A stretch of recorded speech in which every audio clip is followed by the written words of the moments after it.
आमच्या घरात ना नॉनव्हेज अभिला खूप जास्त आवडतं. अगदी भाजी म्हणू द्या, बिर्याणी म्हणू द्या आणि कुठलंही म्हणू द्या, त्याला कुठलीही डिश त्याला नॉनव्हेजची खूप जास्त आवडते. त्याचे कंटिन्यू त्याच्या फेवरेट आहे.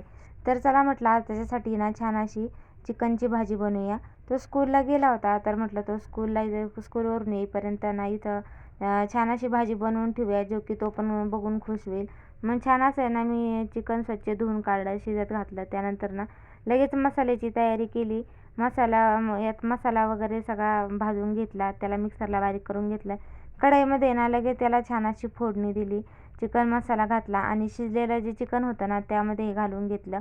अगदी 2 ते 3 मिनटं त्याला हलवून घेतलं. वरतून कोथिंबीर घातली आणि छान 5 ते 7 मिनटं याला छान असं उकळून घेतलं आणि बघू शकता छान अशी चमचमीत चिकनची भाजी इथं तयार होती. आता डिटेलच्या व्हिडिओ मी चॅनलवर अपलोड केलेला आहे ना, हवं तर तिथं जाऊन बघा. व्हिडिओ आवडल्यास व्हिडिओला लाईक करा आणि चॅनलला मात्र सबस्क्राईब करा. बाय.